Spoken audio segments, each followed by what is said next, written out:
औज़ुबिल्लाहिमिनश्शैतानिर्रजीम बिस्मिल्लाहिर्रहमानिर्रहीम अस्सलामु अलैकुम व रहमतुल्लाहि व बरकातुहू।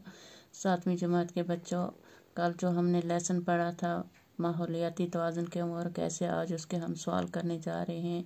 सवाल नंबर 1, माहौल कैसे बिगड़ता है? आलूदगी यानी कूड़ा करकट, धुआं और गंदगी फैलाने से माहौल बिगड़ जाता है। सवाल नंबर 2, आबादी बढ़ने से माहौल पर किस तरह का असर पड़ता है?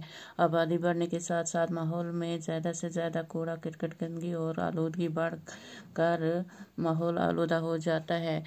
सवाल नंबर 3, बड़े बड़े डैम बनाने से क्या नुकसानात होते हैं? जवाब, बड़े डैम बनाने से गंदे पानी की बदबू और गंदे जानवरों की वजह से पूरा माहौल आलूदा हो जाता है। सवाल नंबर 4, आम आदमी माहौल को सुधारने के लिए क्या कर सकता है? जवाब, आम आदमी माहौल को सुधारने के लिए साफ पानी का इस्तेमाल, गंदगी डालने से परहेज और बदबू फैलने का तदारक करके पूरे माहौल को आलूदगी से बचा सकता है। प्यारे बच्चों, ये थे आज हमारे क्वेश्चन और इंशाअल्लाह कल इससे आगे करेंगे। अल्लाह हाफ़िज़।